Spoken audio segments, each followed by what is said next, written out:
आप देख रहे हैं हिंदी हॉरर 32। चलिए बढ़ते हैं आज की कहानी की ओर। दोस्तों, हर किसी के जीवन में कोई न कोई एक ऐसी घटना जरूर होती है जिसे वो अपने जीवन में सबसे बुरा समय मानता है, लेकिन किसी न किसी रूप में कोई न कोई हमेशा उन परिस्थितियों में मदद के लिए पहुंच जाता है। मैं आज आप लोगों के सामने एक ऐसी ही घटना का उल्लेख करने जा रहा हूँ। ये घटना मेरी मौसी के बेटे, जिनका नाम अजय है, उनके साथ घटी थी। वो मेरे बड़े भाई हैं और ये घटना भी काफी पहले की है, जब वो करीब 8 साल के रहे होंगे। तब मौसी कानपुर मेडिकल कॉलेज के पास हेलेट में रहती थी। भैया के दादाजी काफी जाने माने इंसान थे। वहाँ की अच्छी खासी हस्तियों में उनका नाम था। आजाद मैगजीन कॉर्नर के नाम से उनकी किताबों की अच्छी खासी दुकान थी और न्यूज़पेपर के कानपुर में सबसे बड़े होकर थे। उनका नाम कुछ और ही था, मगर वहाँ सब उन्हें आजाद के नाम से जानते थे। आजाद के नाम से प्रसिद्ध वो व्यक्ति अपनेपन, उदारता और सौम्य व्यवहार की परिभाषा थे। मैं भी उन्हें दादाजी ही कहता था और वो मुझे भी उतना ही प्यार करते थे जितना कि अपने पोतों को करते थे। हेलेट में रहने के कारण वो लोग कानपुर मेडिकल कॉलेज के बहुत पास रहते थे।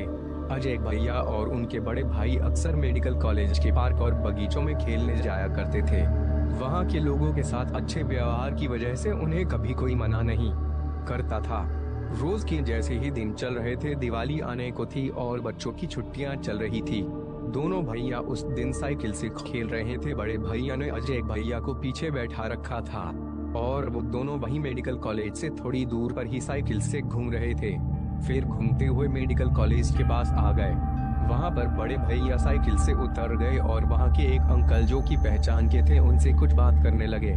साइकिल खड़ी थी और उस पर पीछे की सीट पर अजय भैया अभी भी बैठे थे। अभी 5 मिनट ही हुए होंगे कि अचानक अजय भैया साइकिल समेत नीचे गिर पड़े। वो अंकल और बड़े भैया उनके पास आए, उन्हें उठाया, मगर वो बेहोश हो चुके थे। दोनों सोचा कि शायद संतुलन खोने की वजह से गया और वो उन्हें उठाकर घर ले आए। घर आने पर मौसी जी उनके मुंह पर पानी वगैरह छिड़का, मगर उन्हें कोई होश नहीं आ रहा था। अचानक उनकी सांसें उखड़ने सी लगी और वो लंबी लंबी सांसें लेने लगे। अजय अजय। सब आस पास उन्हें उनके नाम से बुलाए जा रहे थे, मगर उनकी तरफ से कोई जवाब नहीं आ रहा था और आंखें भी नहीं खुल रही थी। मेडिकल कॉलेज पास ही था, इसलिए बिना देर किए वहां मौजूद सब लोग, वो अंकल, मौसी और मौसा जी भी भैया को लेकर सीधा इमरजेंसी में पहुंचे। डॉक्टरों ने सारी पूछताछ की और सबको बाहर करके जांच में लग गए।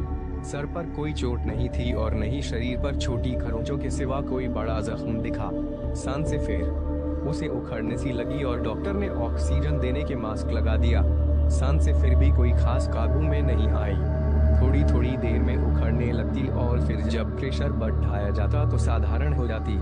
डॉक्टरों को बेहोशी की वजह का कोई पता नहीं चल रहा था, इसलिए उन्होंने इमरजेंसी एक्सरे करवाया। वो भी नॉर्मल था, बिल्कुल भी कहीं से कोई खराबी नहीं दिखी। वहाँ दूसरी तरफ एक आदमी दौड़ा गया और दादाजी से बोल दिया कि आजाद जी, आपका पोता अस्पताल में है और बहुत सीरियस है। उन्होंने बिना किसी देर के दुकान में बिना ताला लगाए केवल शटर गिराया और सीधा मेडिकल कॉलेज पहुंच गए। वहां सब उन्हें जानते थे, इसलिए उन्हें किसी से भी अपने पोते के बारे में पूछने की जरूरत नहीं पड़ी। डॉक्टर खुद आए और सारी परिस्थितियों से अवगत कराते हुए उन्हें भैया के पास ले गए। हालत काफी नाजुक बताकर 5-7 डॉक्टर लगातार निगरानी में लगे थे। दिल की धड़कन मशीन में अपनी सीमा पर पहुंचने लगी थी और मशीन की आवाज ने हालत बयां करनी शुरू कर दी थी। डॉक्टर ने सबको बाहर कर दिया। अब तक मेरे मामा जी लोग भी वहां पहुंच चुके थे। दादाजी रिसेप्शन के पास गए और अपने पहचान के डॉक्टरों को फोन कर दिया। कुछ 10 मिनट के बाद ही वहां पर 5 डॉक्टर और आ गए, जो कि उस मेडिकल कॉलेज के प्रोफेसर थे। दादाजी ने मिलकर उन्हें पहले सारी बात बताई। वो उन्होंने ध्यान से सुना और फिर बिना देर किए उस वार्ड की तरफ बढ़ गए जहां भैया को रखा गया था। उनके दरवाजा खोलने से पहले ही अंदर से बाहर आ रहे डॉक्टर ने दरवाजा खोला और प्रोफेसर को देखते ही कहा कि सर, कोई फायदा नहीं है, लड़का मर चुका है। हालांकि ये बात उसने धीरे से कही, लेकिन दादाजी ने ये बात सुन ली और घबरा कर तेज तेज से रोने लगे। बाकी डॉक्टर और प्रोफेसर ने उन्हें संभाला और फिर उनमें से एक प्रोफेसर, जिन्हें सब प्रोफेसर त्यागी के नाम से जानते थे, उन्होंने खुद भैया को चेक करने को कहा और उनके साथ बाकी के 3 प्रोफेसर वार्ड में सहायक डॉक्टरों के साथ चले गए और बाहर एक प्रोफेसर अभी भी दादाजी के साथ थे और उन्हें समझा रहे थे कि प्रोफेसर को जांच करने दो, ईश्वर ने चाहा तो सब ठीक हो जाएगा। तब तक मौसा जी और मामा जी ने घर भेज दिया था, वरना न जाने उनकी क्या हालत होती। अंदर से आने वाली प्रोफेसर की आवाजें वहां मौजूद लोगों की सांसों को ऊपर नीचे होने पर मजबूर कर रही थीं। देखो धड़कन चली क्या, ठीक से यहाँ दबाव बनाओ। अब बताओ पैरों को देखो, हिलते हैं या नहीं, जान है जान है। देखो थोड़ा हिल, इसका हाथ। इस तरह के आवाजें लगातार सांस से ऊपर नीचे करती जा रही थी। फिर अचानक सारे प्रोफेसर शांत हो गए और करीब 10 मिनट तक कोई आवाज नहीं आई। किसी उन्होंने की आशंका ने सारी उम्मीदों को पीछे छोड़ दिया था। तभी प्रोफेसर त्यागी बाहर आए और बताया कि बच्चे को कुछ नहीं हुआ है आजाद जी, बस प्रार्थना कीजिए कि वो जल्दी ठीक हो जाए। इस बात से सबको राहत मिली थी, मगर अभी भी प्रार्थना जारी थी। प्रोफेसर भी इस बात से बहुत परेशान थे कि जब सारी रिपोर्ट और एक्सरे सामान्य है तो फिर इतनी सीरियस हालत की वजह क्या है। फिलहाल प्रोफेसर उनकी निगरानी में लगे हुए थे और आनंद फानन में कई एक्सरे दोबारा करवा लिए थे। उन्होंने ये बात मामा जी और मौसा जी से भी कही कि हम अभी सिर्फ जो परेशानी आ रही है उसका इलाज कर रहे हैं, मगर इस बेहोशी और इस हालत की जड़ हमें नहीं मिल रही। सब कुछ नॉर्मल है, मगर पता नहीं क्या हुआ है और ऊपर वाले को क्या मंजूर है। अब सब कुछ ऊपर वाले पर ही छोड़कर सब बैठ गए थे। घबराहट और बेचैनी ने दिमाग का चलना भी रोक दिया था।